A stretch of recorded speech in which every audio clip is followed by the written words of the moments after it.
అందరికీ నమస్కారం. Welcome to our channel. ఈరోజు నేను ఈ వీడియోలో బిర్యానీ ఎలా చేయాలనో వివరిస్తున్నాను.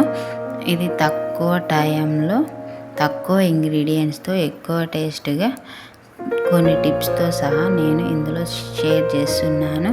నచ్చితే ఈ వీడియోని చూసి నా ఛానల్ని సబ్స్క్రైబ్ చేసుకోండి.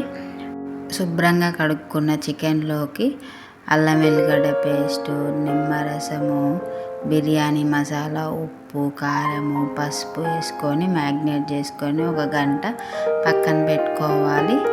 ఈ మసాలా పొడి మీ దగ్గర ఏది ఉంటే అది, నేనైతే అన్ని ఆల్ మిక్స్ కలిపి ఒకటే వేస్తాను. అలా పెరుగు కూడా వేసుకొని మంచిగా మ్యాగ్నేట్ చేసుకోవాలి. ఇది మ్యాగ్నేట్ చేసుకొని పక్కన పెట్టుకొని బిర్యానీ రైస్కి 1 గ్లాస్ బాస్మతి రైస్కి నేను 2 గ్లాస్ పోస్తాను. ఉప్పు, గరం మసాలా వేసుకొని ఒక అర్ధగంట నానబెట్టుకొని పక్కన పెట్టుకోవాలి. మిర్చి, పుదీనా, కొత్తిమీర కూడా వేస్తాను. తర్వాత ఇది పక్కన పెట్టుకొని ఆనియన్స్ కట్ చేసుకొని దాన్ని కూడా ఫ్రై చేసుకోవాలి. సగం ఆయిల్, కొంచెము నెయ్యి వేసుకొని ఆనియన్స్ బ్రౌన్ కలర్ వచ్చే వరకు బాగా ఫ్రై చేయాలి. నేనైతే ఒకే పాన్లో చేస్తాను. ఈ బిర్యానీలో నెయ్యి చాలా ఇంపార్టెంట్. నెయ్యి వల్ల చాలా ఫ్లేవర్ వస్తుంది. ఇలా బ్రౌన్ కలర్ వచ్చినాక సగం తీసేసి సగం అందులోనే ఉంచి ఆ మ్యాగ్నేట్ చేసిన చికెన్ ఇందులోనే వేసి 90% ఉడకనిస్తాను.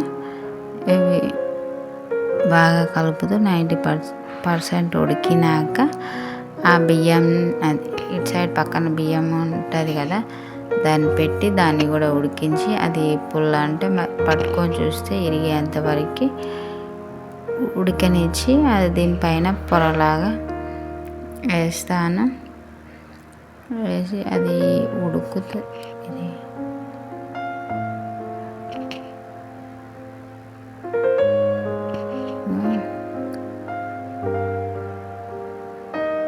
ఇలా పట్టుకొని చూస్తే ఇరుగుతుంది. దాన్ని ఇరిగాక దీనిపైన ఒకటే లేయర్లాగా వేసి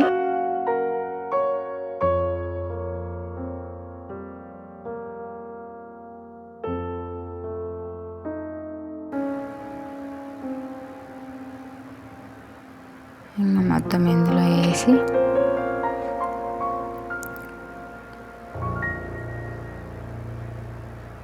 పైన కొత్తిమీర, పుదీనా, ఫ్రైడ్ ఆనియన్స్ మిగిలినవి వేసుకొని కొంచెం కలర్ కోసం నేను ఈ మిగిలిపోయిన వాటర్లో అందులో కొంచెం పసుపు వేసి అందులో కలిపి పైన వేస్తా.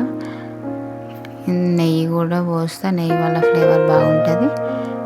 ఈ వాటర్ కూడా 1 గ్లాస్ పోసి దమ్ పెడతా.